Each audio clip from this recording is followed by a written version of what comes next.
Hello and welcome to this lesson on the tune Eleanor, Plunkett. This was written by Turlough O'Carolan in the 1700s and it's a beautiful, slow Irish air. The idea with an air is to play it really slowly with lots of feeling. The term is rubato, which means robbed in Italian, and we kind of steal timing from some bars and put it into others. So what that actually means in real terms is that we can slow down and stop and speed up a little bit and absolutely do what we like to wring every shred of emotion and feeling out of the tune. What we're going to do first time through is to play the tune without any left hand. So purely the tune, nothing else, and we can really get that rubato style going there. And then the second time through, when we put the chords in, perhaps we'll be a little bit more structured with our timing. I would urge you obviously to print the music out that I've sent you, and also to print out the instructional notes, because I go through the tune bar by bar and giving you little hints and tips. So that's a very useful thing to have printed out. Feel free to step over the next bit and go to the timing indicated on the screen now if you know all my general stuff. If you don't, obviously watch this next bit. But skip to the timing on the screen now to go straight to the tuition of the tune.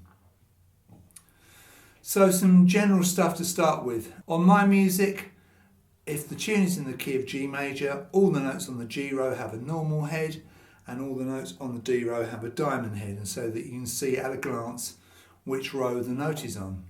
We're going to be counting in threes, kind of a waltz, but nothing as structured as a regular waltz, but you know, it is generally 1, 2, 3, 1, 2, 3. On my music, if you see these dagger symbols, it means that you can play the note just by reversing the bellows from the previous direction, so you don't have to repress the button. On top of the music you can see the basses. If you see a capital letter, that's a bass note, one of these things. And if you see a lowercase letter, that's a bass chord, one of those things. The minor chords I write out with a capital letter because I think a little E and an M for E minor looks a bit weird. If you see N.C. above a note, it means there's no chord, there's no accompaniment at that point. If I want you to play the Ds at this end of the Melodeon, I put an asterisk by them. We call this end the chin end, and this end is the knee end, because we get Ds on the push at this end and on the pull at that end. Remember, the C, bass and C chord you get on the push and on the pull. Sometimes you need to change your right hand position, okay? And if I want you to do that, I put that in italics, in brackets, up 1, down 2, that kind of thing. I will explain it bar by bar. And also the tiny numbers by the heads of the notes are the right hand fingers. Finger number 1 is the index finger, finger number 4 is the little finger, okay? The thumb doesn't count, it's not like the piano. In the piano the thumb is number 1, not so with the Melodeon. And underneath the bars you've got the bellows directions. If there's only one direction in the bar, that means to say that it's that direction for the entire bar, or for a series of notes. I only put the change where it's necessary, otherwise you've got too many pushes and pulls all over the place. I know a lot of people think of piano accordions and Melodeons as being endless pa instruments and not capable of producing sensitive kind of music, but that is actually not true at all, and hopefully I can show you that with this tune. So first time through, like I said, we're going to play just the right hand, but I will go through the left hand after I've gone through the right hand. Normally I do both together, but I want to really concentrate on this right hand to start with. So the first little bar there is not the first bar, it's actually what we call a pickup bar, and it's called bar naught. So don't think of it as bar number 1. Bar number 1 is the next bar. You will count 1, 2, 3 and coming on, 3 and. Those two notes are quavers and they fill up that third beat of that sort of bar naught, if you want to call it that. Now the two notes in question are G on the G row and A on the D row. Notice normal head for the G row note and diamond head for the D row note. Fingers 1 and 3, so it's nice and comfortable. So So 1, 2, 3, and I'll probably play these bars in a fairly kind of normal timing, but when I perform it, you'll see that I'm going to be really spreading out the timing and putting lots of feeling into it. So you've ended up at the end of bar 0 on this note, which is A, third finger. Now the first thing in the next bar, bar number 1, is a tiny little grace note, and it's that note you've just played, and you're going to play that note just ahead of the first big note in that bar. So that little A, it looks like a quaver with a strike through. It's called a grace note, and it's a crushed in note. It's played so that it has no value. So you could just play, you could go straight to that minim B there on the G row, finger 2, but it's actually like that. Now that main note there, the B, is a minim, like I said, it lasts for 2 beats. So it's 1, 2, 3, and. Now on 3 and, what you do is you reverse that grace note and main note. So the B becomes the grace note and the A becomes the main note. So you've just gone, and then you've gone the other way around. So fingers 3 and 2, and then 2 and 3, and then you return to that G where you started the tune. So bar 1 is. Notice so far everything has been on the push. So you have 1, 2, 3, and 1, 2, 3, and. Yeah? Like that. Now, it's up to you how far you separate the grace note from the main note. Some people like it really close. I quite like it so I can actually hear the grace note. Like that. I don't like to crush it in too much because I kind of think it defeats the object if you can't really hear the note. Now, I often say this about bars of 3, 4 bars, whether you've got 3 beats in the bar, it doesn't really make sense until you play the next note. So if I play from bar 0 round to the first note of bar 2, you'll get the sense of it. 1, 2.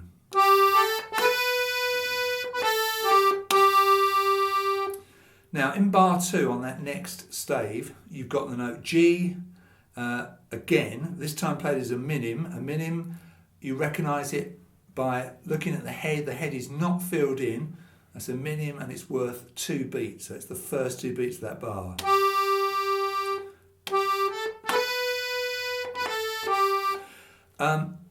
Where should you put your right hand thumb is a question I get asked a lot. Some people put their thumb on the edge. I started playing like that, but to be honest, I tend to put it round the back.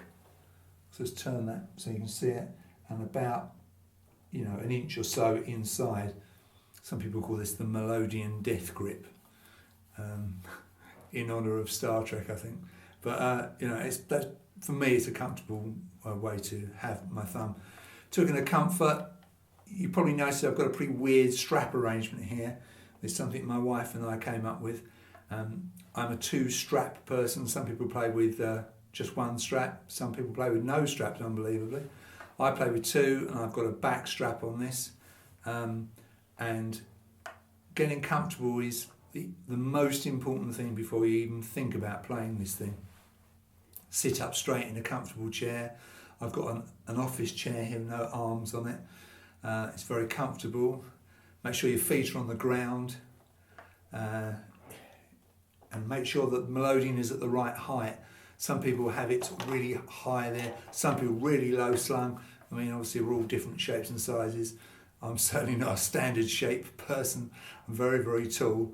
So, you know, I can't tell you exactly what to do. What I would say is, if you find your straps are falling off your shoulders endlessly, then you need to do something about that, and a back strap does stop that an awful lot.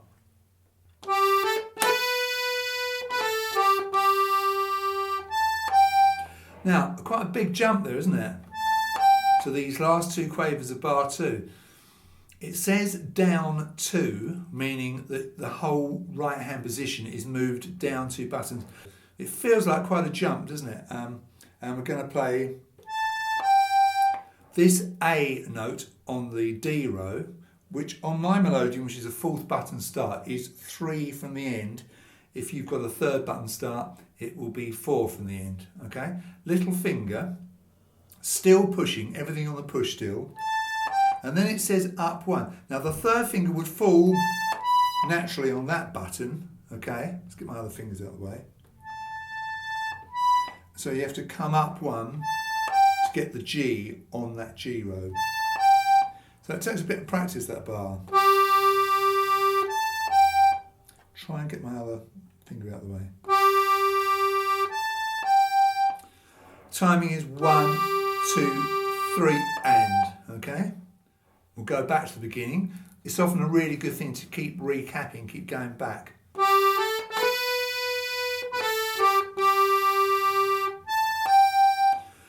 For me, that stretch is not too bad because it's more or less my maximum stretch.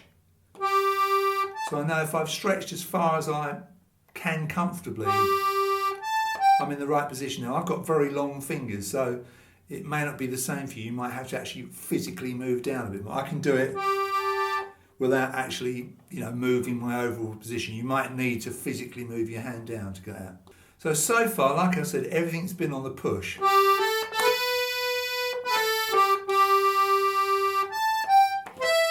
But now we have something on the pull. This is bar 3. You can see a C written above that. A lot of people get confused with this. Right, the C is nothing to do with the right hand. Remember, what's on top is the bass line. It's this hand. So all the G's and the B's and the C's and the B minor sevenths and the A minor sevenths, that's this hand, okay? So a lot of people look at that and see C and it must be a C note in the right hand. It isn't. It's purely the left hand. So this time so we just ignore what's written on top of the stave, and we have this in bar 3, and it's another of our grace notes. On the pull, the 2 notes involved are C and E. Okay, there's C, there's E, they're next door neighbours. Okay, so finger 1. So I'm more or less in the middle of my fingerboard here, aren't I? You may not be. Just to make sure you understand this third button start, fourth button start, I'm going to again put a little time on the screen now. If you know about third button and fourth button start, I'll tell you where you can jump to so you can avoid being bored to death by this next bit. But I just want to explain it just in case this is your first video lesson you bought from me. My Melodeon is called a fourth button start, which means to say the fourth button down on the G row is the note G if I press the button down and push the bellows. Okay, and on the D row it's D. If you get that note by pressing the third button, so if you press the third button down on your Melodeon, it sounds like that, you've got a third button start. I think it's fair to say at the moment of doing this video, the time of doing this video, most Melodeons are third button start, but I think the tendency more and more is for people to have fourth button start Melodeons so that we have more useful low notes here and less useless squeaky notes up this end, okay? I don't think, I could be wrong, I don't know I've ever played these 2 buttons on the end here. But there may be a time when I need them. I did actually do a chart for Melodeon.net. If you see the chart on there that shows the notes on the stave, that's something I did soon after I started and was published on the site as being a useful thing. Now we have a little grace note C going up to an E on the pull, fingers 1 and 2, and then you replay that E, and then you press the same button but push in, so you have, okay, don't forget, don't worry about the NC, that's to do with chords. You'll see a dagger underneath that D note there, indicating that you can get that note just by reversing the bellows, okay?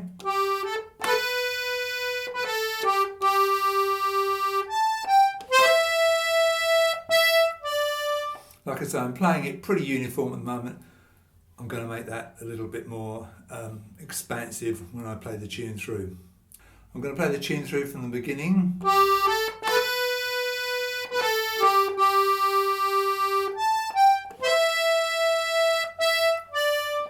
Always plan ahead with your bellows, by the way.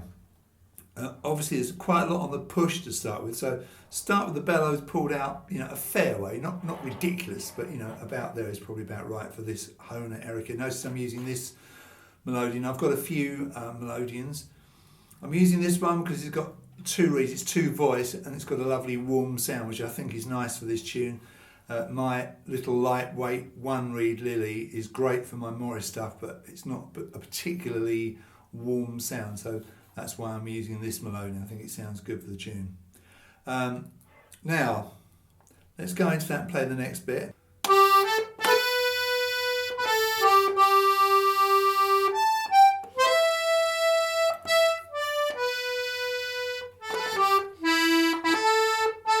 Okay, I've gone on a bit there. So bar 4, lovely bars on the push again. Now you play a B, finger 1. You're still in the same position you've been for a bar or so. It's held for 2 beats, that note, and then it says up 1, because you're going to need to move your position up 1. You're going to play this little triplet and a quaver. I say diddly-do. On my instructional notes I've said vocalise this by saying diddly-do, diddly-do. See? And what you've got there, you've got an A on the D row, a B on the G row, an A on the D row again. So it's finger 3, 2, 3, and then the first finger falls nicely on the G row. So you notice in that bar the first finger moves from here to here. See?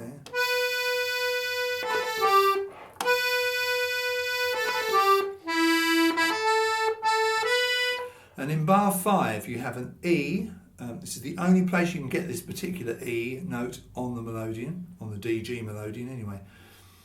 And it's on the D row, button 4 for me, might be button 3 for you. On the pull, finger 1. And then you can see there's a grace note, same note. So you're going to play it again as a little crushed in note as you go over to the A on the G row. Play that A again, and the little finger falls nicely on the last note at the bar, which is B on the D row. Timing 1, 2, 3, and. Now notice, listen to my reed there. If I don't pull too hard, I'm only actually getting one of the voices. Hear how I pull a bit harder, I get the 2 reeds. So sometimes with these old honers, you have to work them a bit to get the notes. See? If I go, get that really weak one reed sound.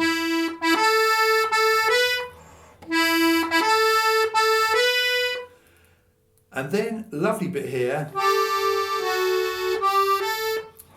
Now, what we have here is a suspended fourth. Let me try and explain this to you. You've got music in 2 voices here. You can see a couple of notes with stems going down. That's the kind of the other voice. Those are the 2 notes in the other voice, and the tune is, if I combine all that, what I'm playing there, if I put the chord in momentarily that I'm going to be playing here, that is a suspended fourth. If you were to play a scale of D, I'll do that for you now. The 4th note, D, E, F sharp, G. G is the 4th note. If I put that G note in with what is basically a major, and I do that instead of the major third. See, a major third is, so if I play those 3 notes there, D, F sharp and A, that's a standard D major chord. If I was to play a G there, like that, that's a D sus4. And it sets up a kind of a clash, which is quite a nice clash, and then you resolve it by going from the 4th to the 3rd. Well, I'm not actually doing it like that, but I've just done that just to show you what's being set up. It's kind of a nice discord, okay? We're only playing right hand this time, so we've gone. The last 2 buttons you played in bar 5, that one and that one, you're going to play them again at the beginning of bar 6. We're going to push them, and they sound a bit weird together because they are notes that are a tone apart. Normally we don't play notes that are that close together, but momentarily it won't matter because it's setting up that sort of nice clash which you resolve. So you've got A on the D row, G on the G row, While the A is still ringing, notice the A is a minim and not filled in note. While that A is ringing for 2 beats, you move from the G on the G row to the F sharp on the D row, thus resolving your D sus4 to a D. Don't worry if you don't understand the theory of that, just enjoy the music. But I think it's quite nice to understand these things. And then you move down one position and you play your first 2 notes that you played in your pickup bar. Let's recap from the beginning, shall we? I'll try and put a little bit of the rubato feel in this time.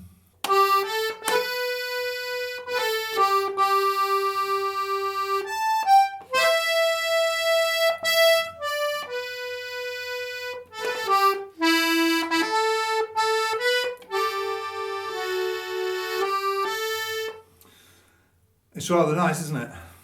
Bar 7 is the same as bar 1. So the 2 little ornaments reversed.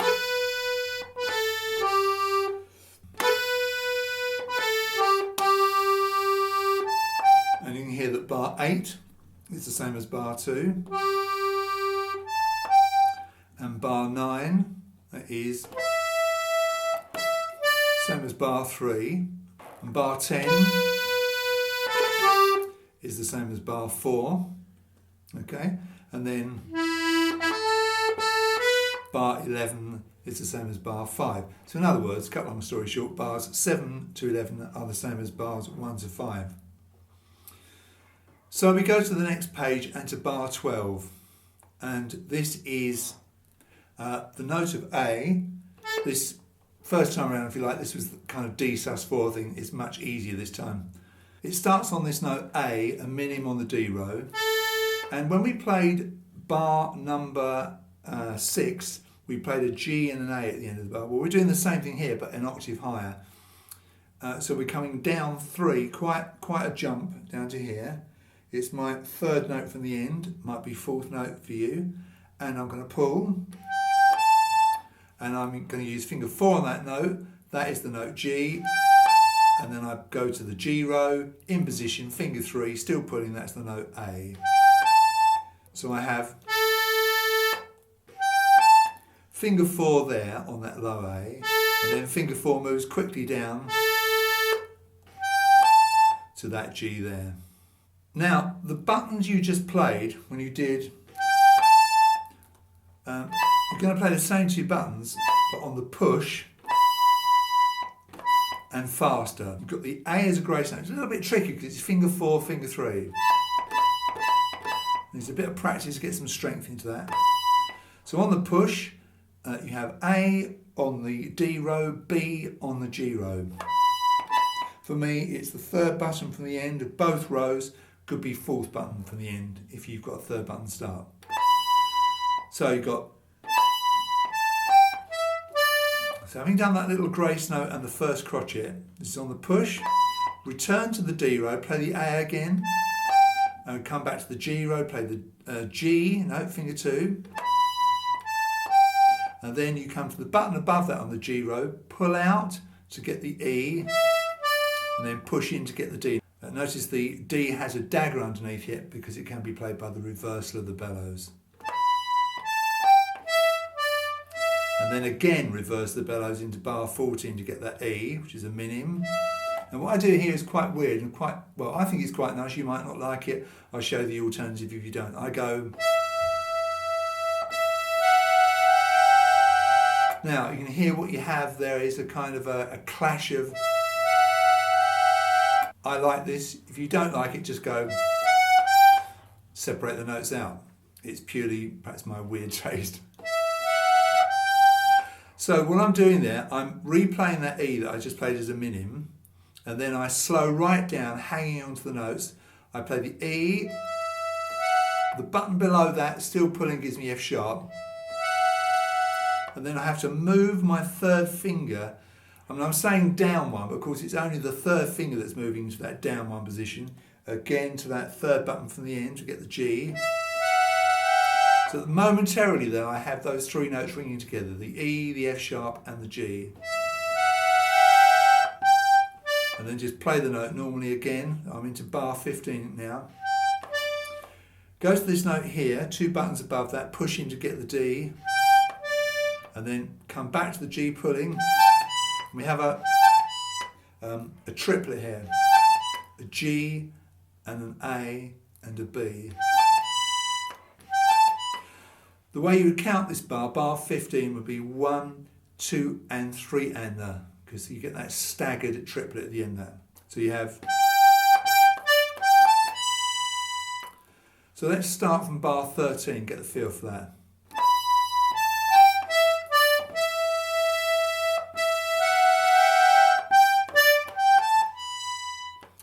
It's a lovely, lovely part, I think.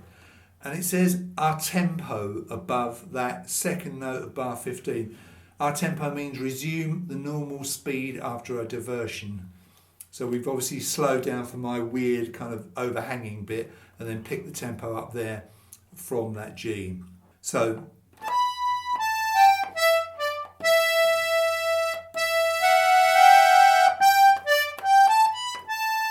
bar 15 into bar 16. We come to this note here on the D row, it's an A, finger 3, in the position that we're in currently. Pushing gives me an A. Then we go to the B on the G row, so you can see that A is repeated as a grace note. And come back to the A. And then finger 1 on the G row, finger 2 on the F sharp on the D row. Now what's nice about the next bit is exactly the same buttons, exactly the same order of fingers, but it's on the pull rather than on the push. This is bar 17. So 16 to 17. Okay, and then onto bar 18. You come to the button above on the D row, push in to get the D.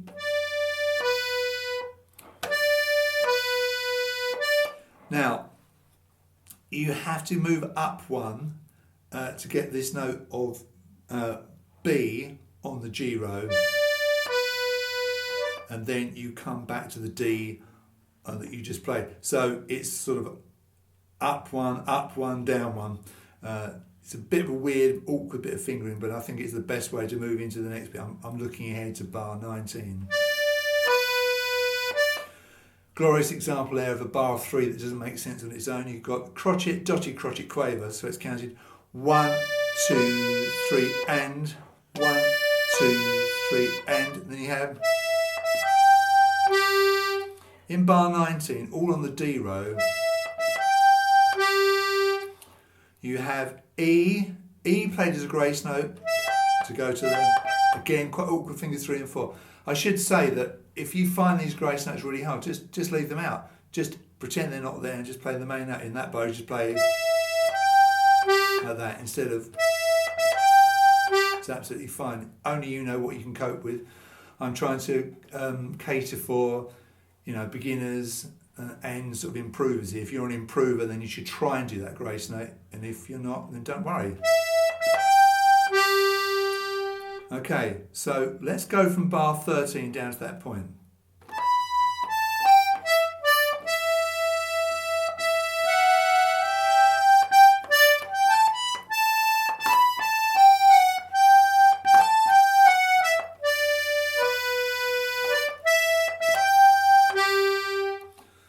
It's lovely, isn't it? I really enjoy putting this together, as you've probably noticed, and I'm hoping that you're going to enjoy practicing this. It's certainly a labour of love for me. So into bar 20, same position. We have another of our nice little ornaments. So we have an A to a B in the position where you are. The A is on the D row and the B is on the G row. If you look at that A, the little grace note, you'll notice it's got a diamond here because it's on the D row. And obviously the B is on the G row. Now there's a little change of position here. Notice finger 1 is used on that B to start with. And then when you play the quaver, the next note is finger 2 to set the new position up. See? And you've got that little diddly-do bit, your triplet semi-quaver thing. Then you have this familiar run. On bar 22 we have that familiar D sus4 thing. And then we jump down to the other end and do that little run up G, A to take us back to bar 13 to do the repeat. Right, let's try and play bar 13 down to bar 22 first time ending.